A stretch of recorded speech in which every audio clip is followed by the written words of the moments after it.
Hey guys, welcome to another episode of Entre deux bières, or in this case, in between two coffee cups.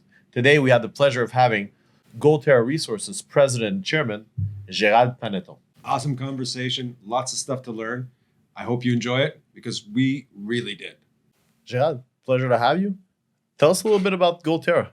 Thank you for having me on your podcast for the first time. It's a pleasure. It's always nice to be able to talk about a good story. That's right. And Terra is a small junior, currently under the water like everybody else. We're not going to change the current market. We just have to adapt.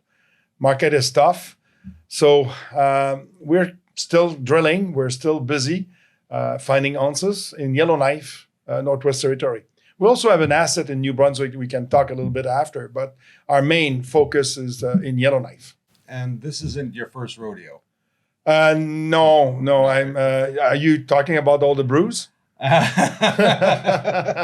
So, because rodeo can be bruising. No, it's not the first time that I'm involved into a junior company.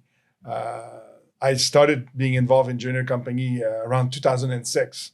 Before that, I was like in school. You know, you think you get out of school in '85, and you think you're gonna be gone and never go back, but you're in school for a long time.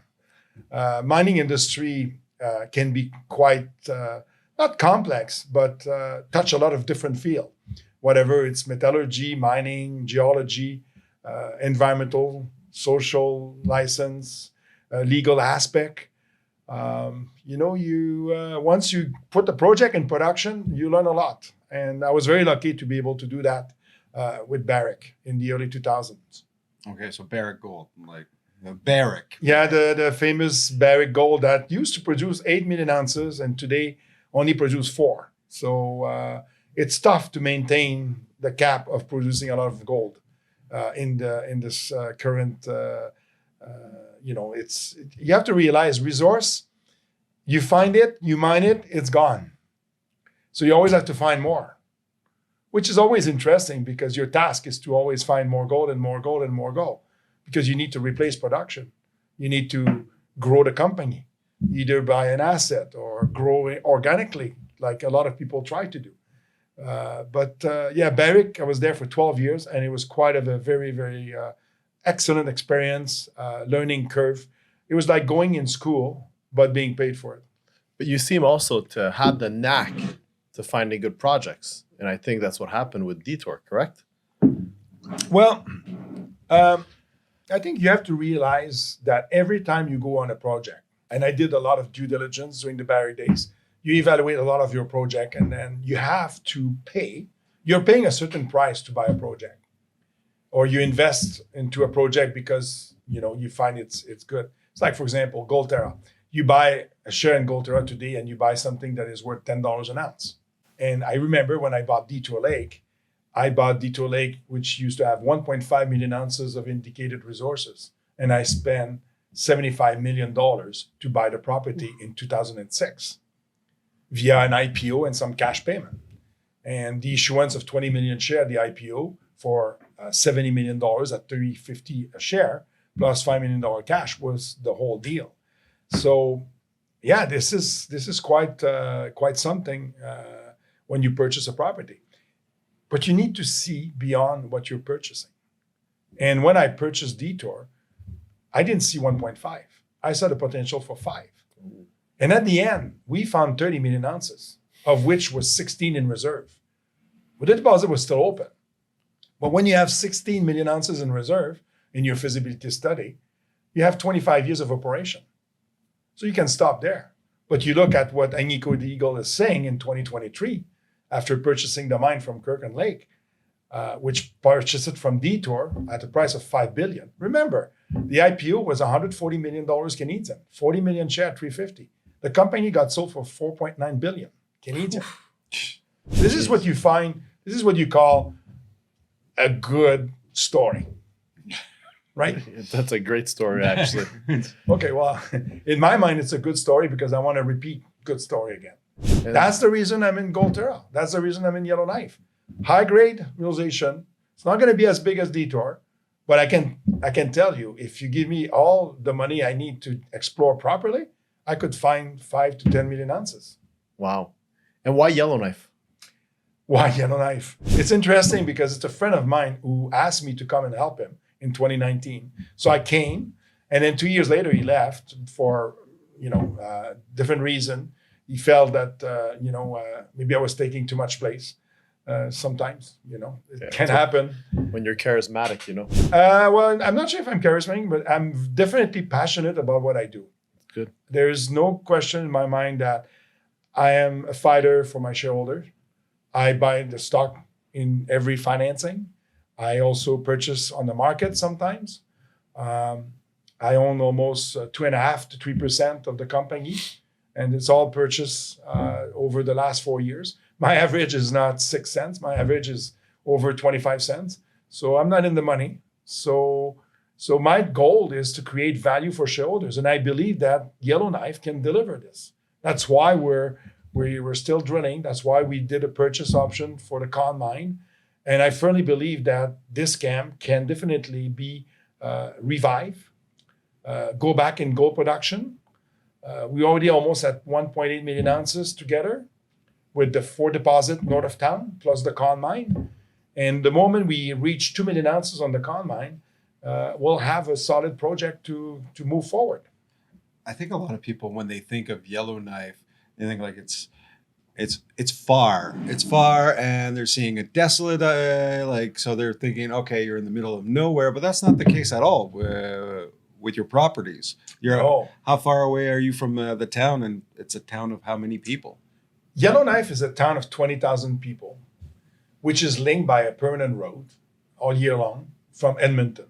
It's an 18-hour drive. So basically, when you have an access road that is all the way to Yellowknife, you can bring anything you want to Yellowknife. That's the beauty about it. We also rely on hydropower. The town has somewhere between 50 to 60 megawatt of power to support the town. And we're looking a lot into renewable as well. There's a lot of good example of success of renewable that can be used. But having hydroelectricity is a plus. Plus also, we also have the diesel backup generator. But being in Yellowknife, having an airport, which deserve Calgary, Edmonton, Vancouver, in the summer, sometime from Toronto and Ottawa, for fishing. It's a big touristic town. There's, I think, 10 hotels. Yep. Northern Lights is a big thing during the winter. And in the summer months is all about fishing. I mean, number of That's the people place to that fish. this is the place to go fish. People forget that Yellowknife is on the shore of Great Slave Lake. Great Slave Lake is down to about 2,000 meters in some places. It's very deep. It's one of the big water source of natural source, and the fish are big. I've seen some pictures. I'm not a fisherman myself. When I go to Yellowknife, it's to find gold, not to fish. So, but I've seen some pictures that's pretty amazing. Like brown trout, 36 inches long. Oh, geez. So that's so. So it is a beautiful town, but it's like you said, it's not in the middle of nowhere. Actually, one of the best examples to qualify Yellowknife and qualify exploration cost, which translate in operating costs eventually. Yes, of course. Mm-hmm. Exploration costs, operating costs can move parallel to each other. You're doing exploration in town, $200 per meter is all in, Canadian. You're going to other projects in Northwest Territory that are far away from the road, that are helicopter supported, or they have only 3 months a year to bring the fuel. $600-800 per meter. Ouch. So you know that the operating cost of this operation will be higher than being in town. Being in town, everybody goes home at night. You don't have to feed them. You don't have to lodge them. I built Detour. At the same time, Osisko was building Canadian Malartic, maybe a year after. What was the biggest difference between the two projects? Canadian Malartic could run on 300 people. I was running the mine on 800 people because of shift change, rotations. Plus I had to lodge them and feed them. Osisko didn't have to feed anybody. They were all coming from around Malartic and Val-d'Or. Yeah, all around. So that is the reason why Yellowknife is an easier destination for exploration than many other places in the boonies. Now, going back to the Con mine, how many ounces have they pulled from that mine? Because it has a historical value, and at the same time, from what you've mentioned, the potential could be huge. Well, just talking about a bit broader, the giant mine and the Con mine are the same deposit. Okay. Splayed by 5 kilometers late fault. So the top of the Con mine deposit is the giant mine. Those two combine 13 million ounces of gold in one deposit. Wow. Over 3 kilometers. Splayed. And actually, Neil Campbell, which named the Campbell Shear after his name, drilled a hole from the Con mine to discover the Campbell Shear on the Con mine back in 1946. And the part of the Con mine deposit that was mined is about 5 million ounces at 15 grams. On our website, we show some underground section that were not mined. The assays can be spectacular. Yeah. But say 20 gram over 20 meters is not something unusual. Wow. There's some jewelry pocket, 534 gram over 20 meters. And that's in your presentation as well. That's in the presentation. It's on our website. And we believe that it was never developed or mined. The deposit is 1.5 kilometers strike length. We calculated the ton per vertical meters and the ounces per vertical meters. We believe that there's something like about 1 million ounces every 200 meters vertical. Wow. There's a shaft that goes down to 1,900 meters, to which we can ramp down for another 300, 400, 500 meters. And we know it's cheaper than sinking the shaft deeper. That's right, because it's already there. The shaft is already there. It's a big saving. It's a big infrastructure asset. It's like what we're doing below the mine is not like we're 2,000 meters deep. No, we're 200 meters away from the shaft. That's the way to look at it. You're not 2,000 meters deep. No. You're just 200 meters away from the shaft. That's the value of the shaft, because you already have an access that will take 2 to 3 years to reestablish if you had no shaft. So the reason we're doing these holes is because of the shaft. If there was no shaft, we wouldn't do a drill hole at 2,000 meters. And that makes sense. That drill hole is, you guys are doing that. We're getting closer to the target. We're probably a week away from our target. We had a bit of a breakaway or breakdown during the fires in Yellowknife this summer. So we lost about 4 weeks. Everybody had to evacuate it. That's right. And actually, we were very helpful for the firefighter. They used our site to sleep.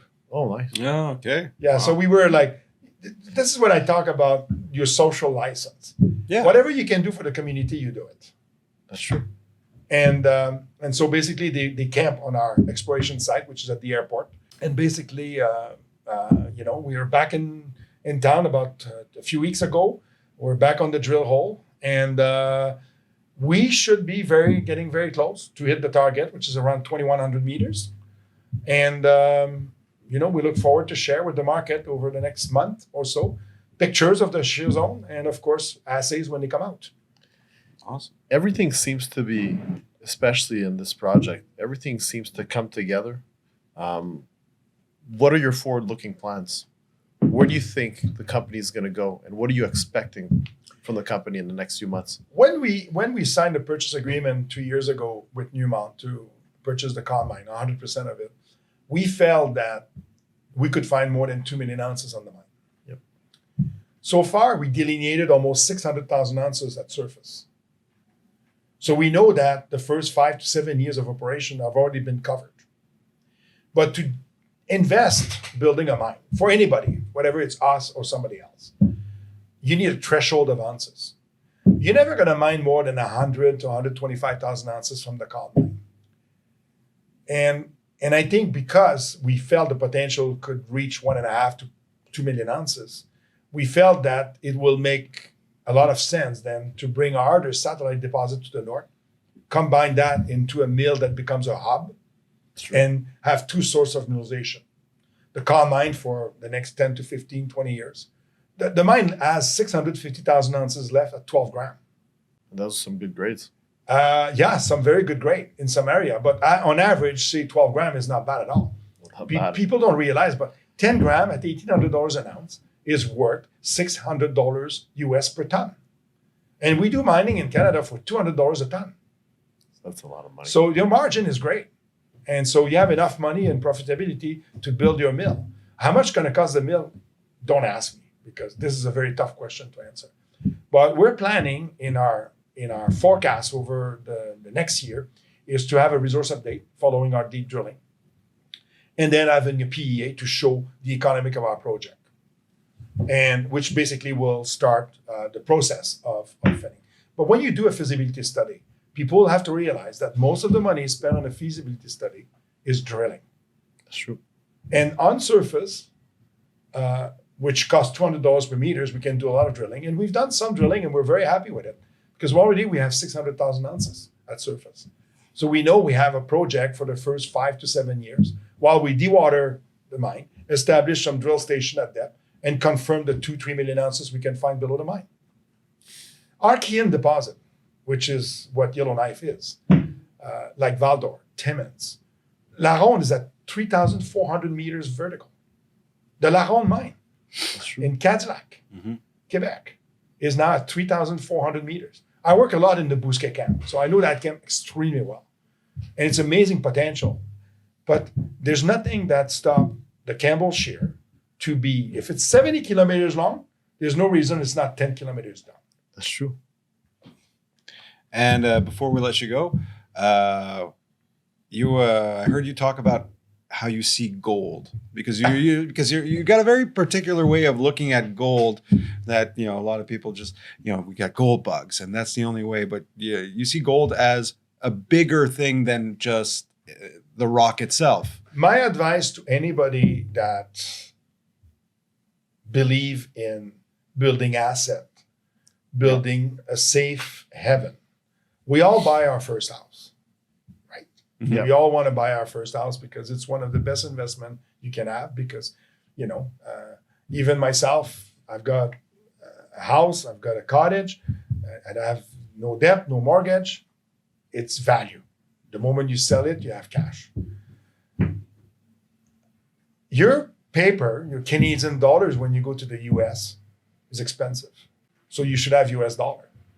You should have a US account and accumulate the US dollar. If somebody give you US dollar, you should put that in US account. Because every time the banks robs you. Yeah, of course, they take a spread. Plus the spread on selling and buying. That's true. You sell for 130 and you buy for 140. That's true. So that's a 10% spread. Yep. So, but if you have gold and you have a chance to buy gold when gold is low, like today, in my mind, $1,800 an ounce is low. Yeah. Today. I would agree. Mm-hmm. And I'll give you an example. I bought 5 kilos from the first gold bar at Detour back in 2013 when gold was $1,500 an ounce, $1,550, $1,555. So we purchased the gold, anything like the cuffling that I wear today or for the first bar. I bought them. But the US dollar and the Canadian dollar were at par, 1-to-1. Yeah, So my investment in gold has already given me a profit of 70% from the time I bought it because today it's worth $2,600 an ounce, not 15. That's true.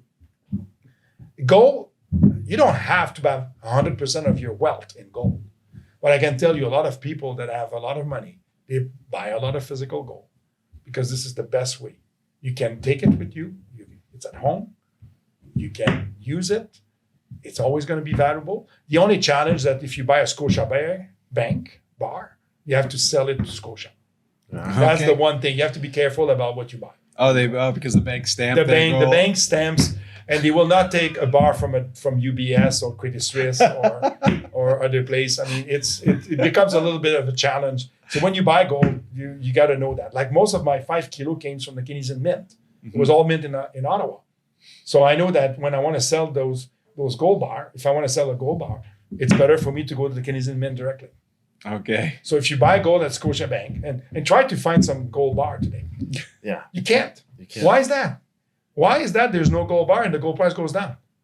Because it's pushed down, like my friend in Switzerland called it the phantom of opera.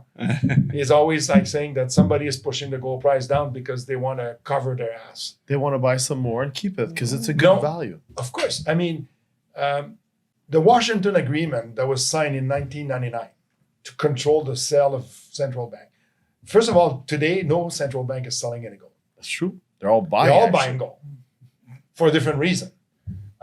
For the war, but gold, You know, it's like we were just recently hearing about the Wagner Group. How did the African nation pay for the arms? Hey, In gold. of course. Still, It's not a good example of, but it tells you one thing: gold has its value and will never lose its value because there's only one element on the periodic table that is gold, and it cannot be replaced absolutely. or made. And to bring this all together, for an investor that wants to follow Gold Terra, wants to follow the story, and wants to also maybe possibly be involved in gold, but through a company like yours, where do they go? Where do they get all the information? Is there a presentation on your website? Of course. First of all, a public company need to disclose everything. Full transparency. We trade in Frankfurt. We trade on the OTC in the US, and we trade on the TSXV. We have 280 million share. I do not have any stock option. I don't take any stock option. I'm there to create value for my shareholder, like a shareholder. Whatever you own a share or a million share, I will answer your email. Which has a lot of tests to the company. Yeah. Gerard, thank you Thank for you very coming. much. Yeah, Thank you very much for My pleasure. being here. And Look again, forward to inform the public, and hopefully we'll be on your podcast again. well, thank you very much, Gerard.